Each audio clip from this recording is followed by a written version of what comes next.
Hello, friend. Erin Chase here with a special live stream video about the big bad budget battle. And I can't wait to tell you more about it. I have already been getting questions about it, and I am going to answer those. I'm also going to answer any questions that you might have about the show, anything and everything. I will just lead with this. There are some things I can't share, but I will share as much as I can. We'll just leave it at that. That's just kind of how things go with this type of deal, but I am excited to give you a inside look at some of the things that happened that were on the show. Some little inside tips and tricks. I always love to hear about those kinds of things, so I wanted to share those with you and answer any questions that you might have. I did compile a list of the recipes of the things that I did make on the show. Some of them were on the blog. I added the one that wasn't yet. I had to do a little spin in the moment, so I put that on the blog yesterday. So all of that is here linked on the video. It's also linked in the comments. It should be the pinned comment, the recipe there. Char, hello. I'm so glad that you're here. And I want to answer your questions. So if you have any questions about the show, you can leave them there. I'm going to just go ahead and start answering general questions, and then we'll kind of go from there. So how did this all come about? Back in April, I got word about this show, and I went through kind of an audition process. It all happened very quickly. Once they did the selections, there was a whole bunch of people involved with that. I flew out to San Francisco and we taped in Northern California. The taping lasted about a day. It was a full day. We started late morning and we taped late into the evening. And we were able to tape, everything that you see on the show. We did it in sections, I suppose you could say. So we taped kind of each section individually, but there was not a lot of time in between anything. So it really, once we started, it really all happened very, very, very quickly. So yeah, that's that. I've been saying the last couple of days in emails and Instagram and other places that it was equally exhilarating and terrifying. And it really was. And I told a girlfriend, I don't mind living outside of my comfort zone. If this is your comfort zone, I don't mind living right here, just kind of on the edge, a little bit like what's happening, trying something new. Well, this felt like it was in another solar system of my comfort zone, if you will. You guys know I've done a lot of television over the years. I cook live here on Facebook every week. So in a sense, this was not, I don't want to say new to me. It was super new to me because it was a competition and I was cooking for judges and I was cooking against two rock stars. So that was terrifying. I cook for my boys. It was terrifying.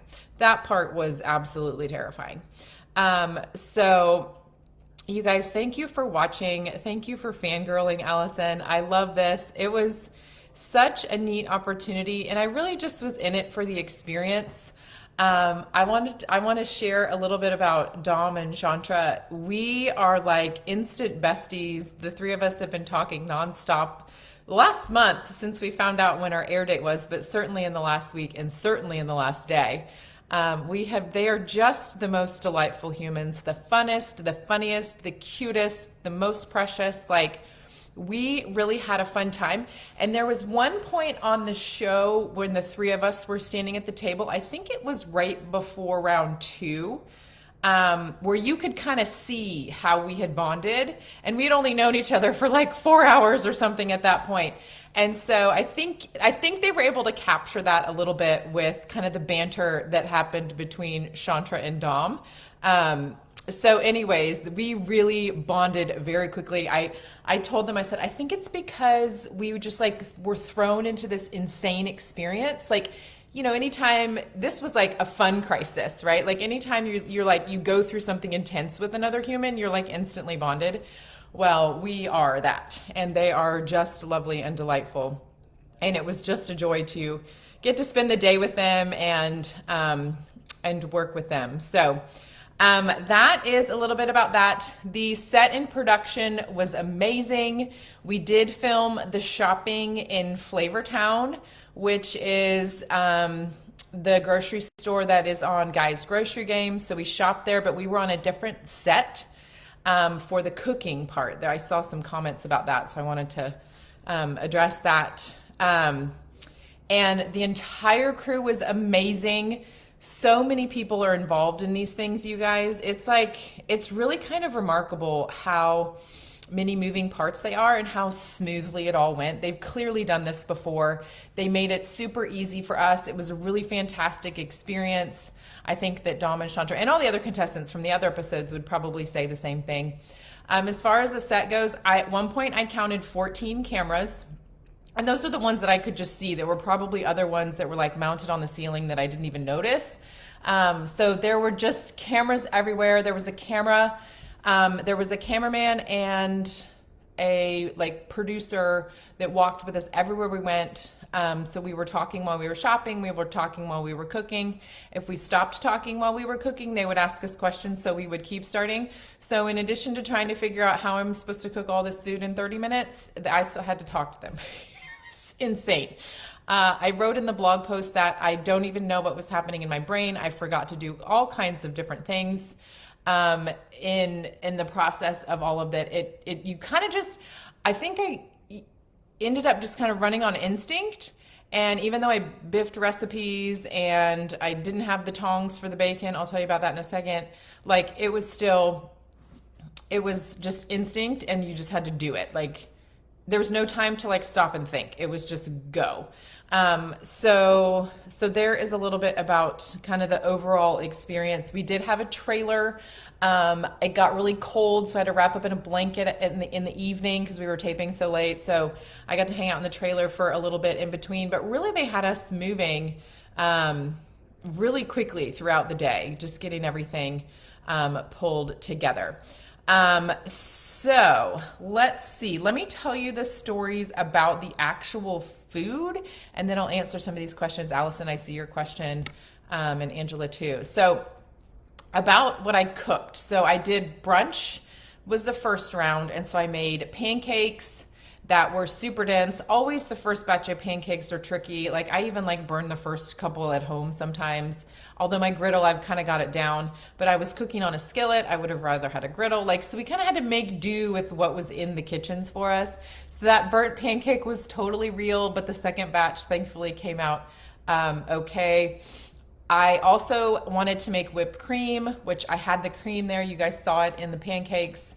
And I turned on the mixer and walked away, which was a huge mistake. So I didn't end up using it because it was over whipped. The bacon part at the end of round one was 100% real. I literally put the last plate down with 1 second to go. I was throwing the bacon onto the plates because the tongs were not where I thought they were, and I didn't have time to look for them or grab them even, so I just threw the bacon on. I did not burn myself. Thankfully, I didn't like ever touch the pan. I just was literally grabbing bacon and throwing it onto the plates that were right there. It ended up working out. The timer is real. I would have totally been dinged had I missed the timer, so that was more important to me to get the plates down.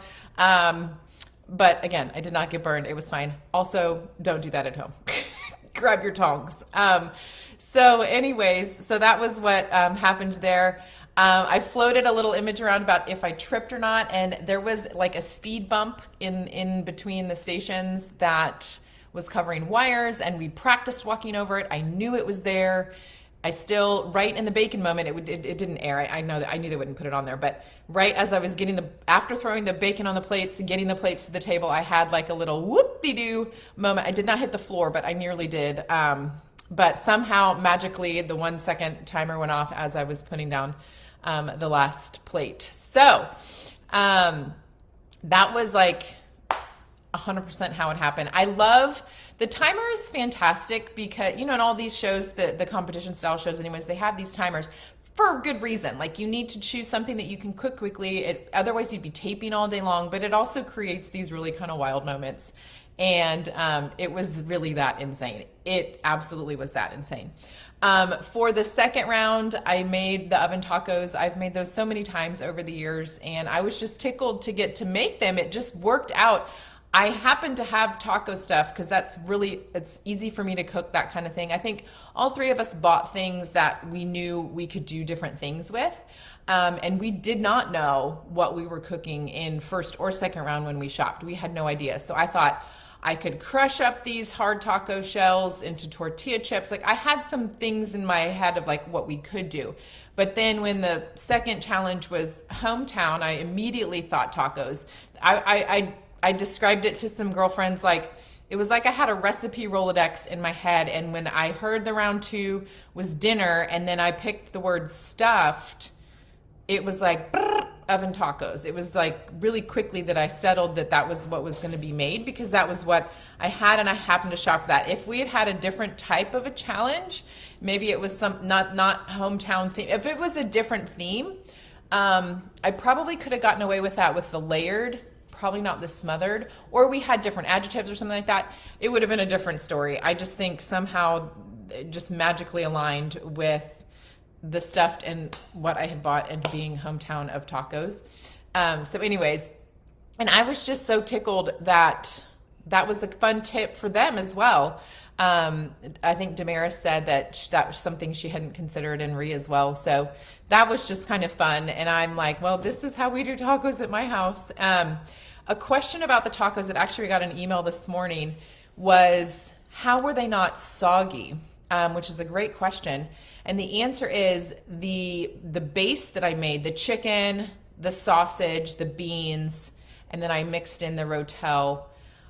You didn't get to see all the cooking, but I had drained the beans really well. I had drained the rotel because I didn't want it to be super liquidy. And then I stirred in tomato paste to thicken it up a little bit, and I let it simmer for a little bit so a little bit of water boiled off, so that when I went to stuff them, it was really kind of I don't want to say dense. Dense is not the right word.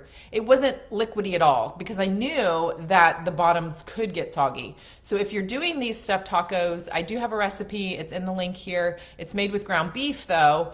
Just make sure that it's fairly thick and there's not a ton of water so the water doesn't like sit and soak into the tacos. They only bake for a couple of minutes, and then if you're going to eat them, they're really not going to soak up that much. So the toss up for me, okay, in my let's see, in the adrenaline filled madness of getting the tacos done, and I was worried about the time because the time was so tight on the first round, I never tasted the filling, which if you've seen the show, you know that. I did think about salt, but I assumed, again, don't do this, taste, obviously. I assumed that there would be enough salt in the sausage to help fill in a little bit, but I absolutely should have tasted. So that was definitely an error that if I had to press rewind, I would have absolutely fixed that. Okay. Let's see.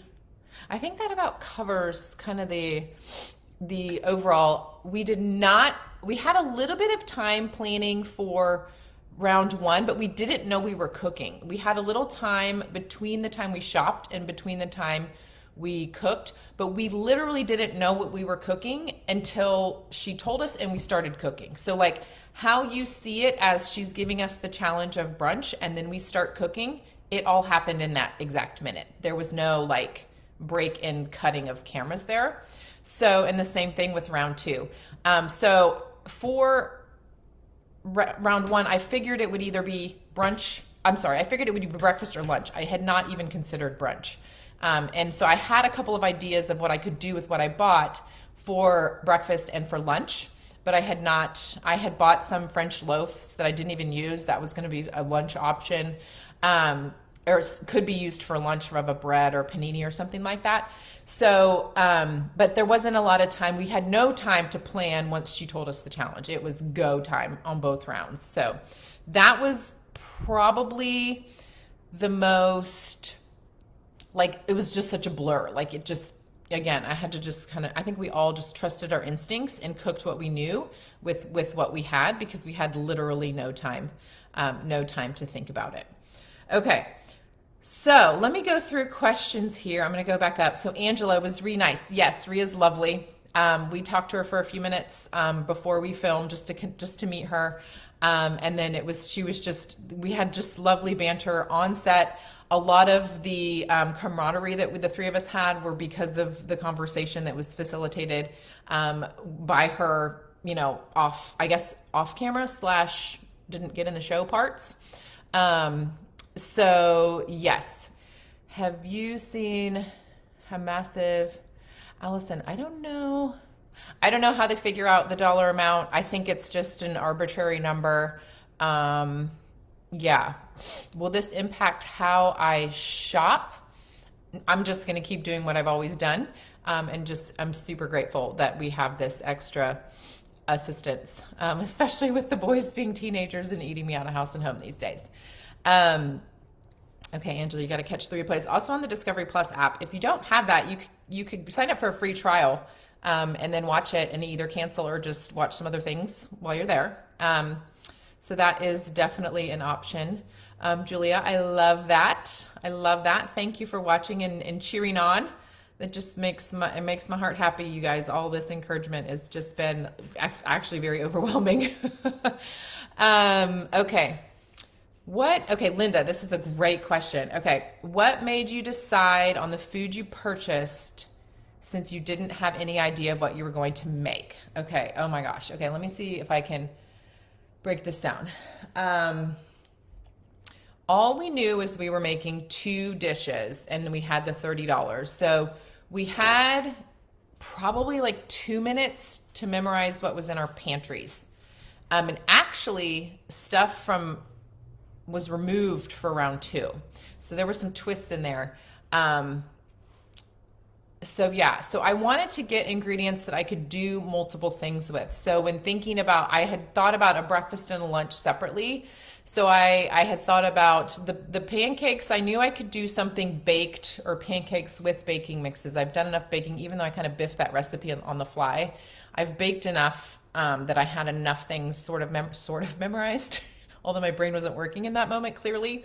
But we were able to save the pancakes. But so I knew that I could, or if I needed to make a dessert, I could whip together a little muffin or something that could bake in 10, 15 minutes that could go with the strawberries. So the strawberries I could have dredged in something, a homemade dressing for like a lunch side dish.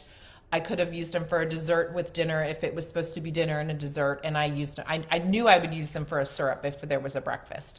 So that's the strawberries. The taco shells and the rotel I bought assuming I would do some kind of taco or a spin on tacos. So that could have been used for a breakfast taco. It could have been used for a lunch situation, maybe with the bread that I bought, and then it also could have been used for dinner, like I used it for dinner. So really I got lucky with the tacos because the corn I got because that could have gone for breakfast, it could have gone for lunch, it could have gone for dinner. Like I could have spun it any of those ways. I think I probably bought that with the intention of using it as a dinner side dish or mixed in with the tacos or something like that. And then let's see, what else did I get? Bacon I got because I would want it for breakfast. That could have gone on like a panini for like a lunch, like a grilled cheese for lunch. And I knew I had a big block of cheese, and so I knew I could shred that for dinner, for lunch, or even like a topping for breakfast too. So it really was just trying to figure out, hey, Steve. Sorry.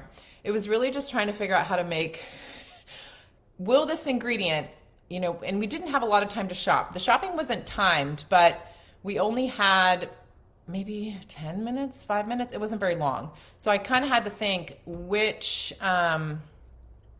could this ingredient be used for breakfast, lunch, or dinner, or in the case of brunch and dinner? So that really worked out.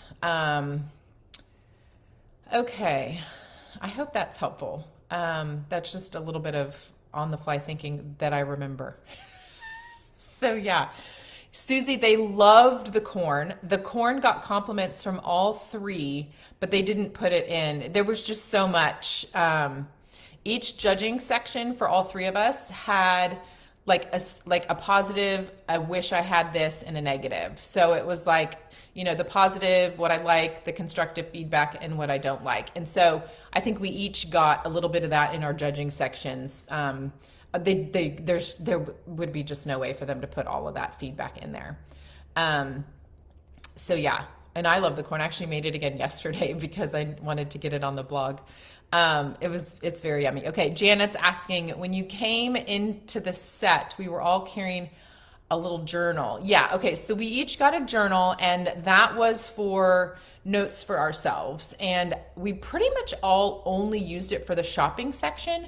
So when I was shopping, I was actually writing down the prices of what I was getting. So I knew I was going to be under 30 before I got to the register because I was adding it up in my little notebook. I didn't keep it. Honestly, I don't even know where it ended up. I kind of wish I had a picture of what I had written down, because it was literally like if I had like a calculator on my phone, we didn't have our phone, so I had to write it down.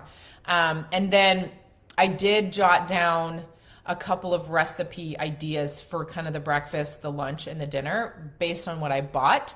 So then I kind of had it sort of top of mind. So when she told us the challenges, then I kind of had this, it wasn't really a plan. It was not a plan, but it was sort of like a plan. Susie, yes. And that, I think I didn't, Dom put back tortillas, and then Chandra put back her Cajun seasoning, which she could make that. So that was fine. I think because I was writing it down, I knew I was going to, and actually I did have a can of coconut milk in my cart that I never even put to the register because I knew it was going to push me over. So I didn't even, I just left that one out. So yeah, you guys, I love these questions. Let's see what else. Hilda, I just answered the question about the corn. Yes, they did. It just didn't get into, I think I remember Eddie saying that it reminded him of like Mexican street corn at a taco truck that you would get, even though it wasn't exactly made that way. I made it as close to that as I could with the ingredients that we had. You guys, it was so wild and so bizarre and such a crazy adventure. So I appreciate you guys coming along the adventure with me, and I appreciate you guys encouraging and cheerleading. Okay, Allison, I know you're my best GBM alum. The prices were, yeah, actually, I had some girlfriends over last night, and a couple of, Steve, yeah, could you answer this, please? Sorry, my kid's school is calling. So the prices were interesting. I'll just say that. Like, and they had a sales circular. I'll see if I do have a photograph of that. I'll see if I can post a picture of that, because there's certain things we're not allowed. I mean, I don't know. I'll ask. So there was a sales circular that, like, the sale prices looked like, okay, that would be on sale. And granted, we did shoot this before, like, the bacon price shot up. So like, it's a little, yeah.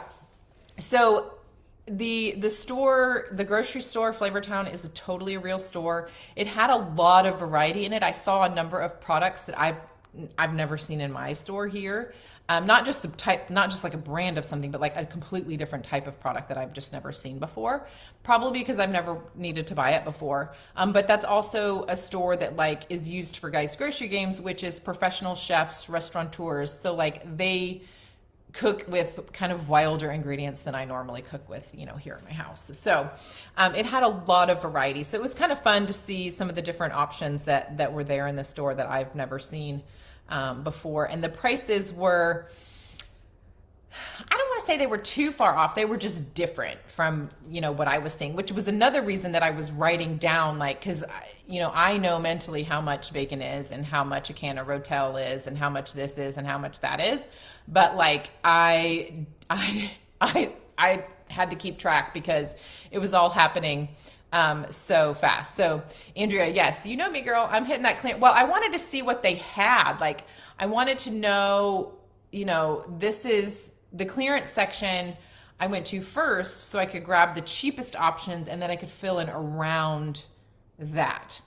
So that was definitely the strategy for doing that, hitting there first so I could get the, I think I got the taco shells and the Rotel from that section. Yeah, again, they didn't air every single thing, and it was all happened so fast, and still some of it's a blur.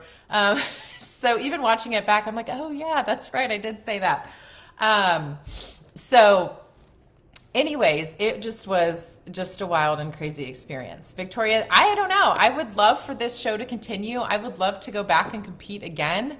I would love to help them out in any way. You guys know me. I want to help people with food, and I want to help people learn how to cook, and I want to help people learn how to shop smarter, and just the little tips and hacks that just make a difference. Like, that's why I'm here. That's why I do this every day. That's why we've switched a lot of some of our videos over to kind of the quick little tips style videos that are so popular right now. So we've kind of moved over there to help you and just give you those little like ahas. And that's exactly what the Food Network does. So they give you these little ahas throughout. It's very entertaining. I'll tell you, it was a lot of fun. Even though it was terrifying, it was a lot of fun. Getting to work with them and work with the other contestants. And so, yes. All right. Any other questions? I can't believe we've been chatting for 30 minutes.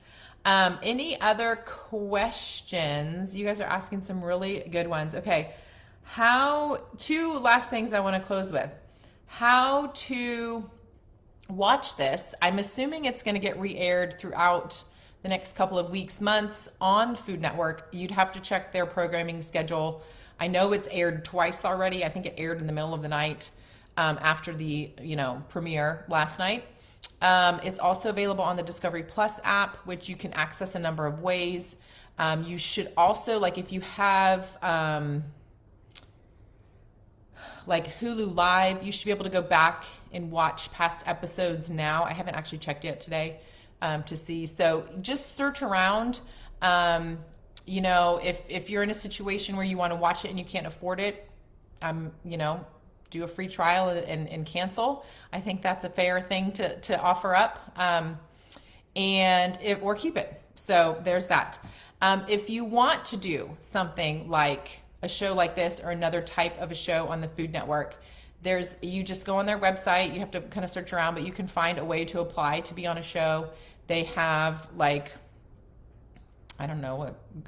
database, I suppose, of contestants, and they will try and match you up, and then if they think you would be a good fit, you go through the audition process.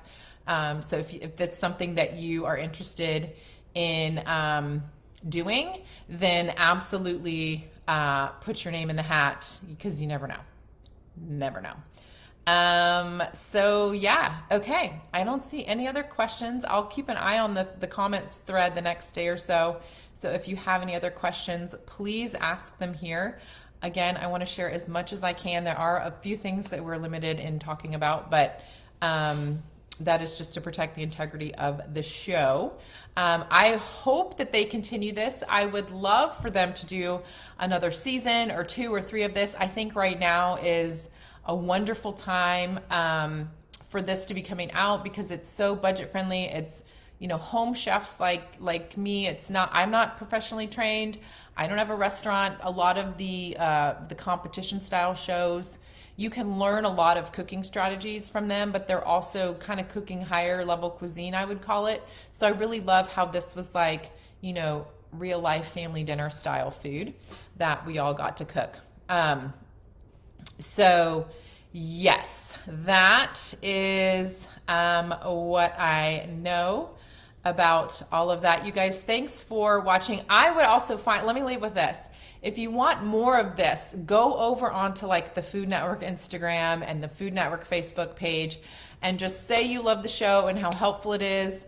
And then, just that kind of anecdotal feedback I think is really helpful for them so that they can say, making the decision if they want to continue with more episodes. I think that would be really helpful. All right, friends, thank you for joining me here. I hope this was fun to get a little sneak peek behind the scenes of kind of how things happened on set and leading up until last night.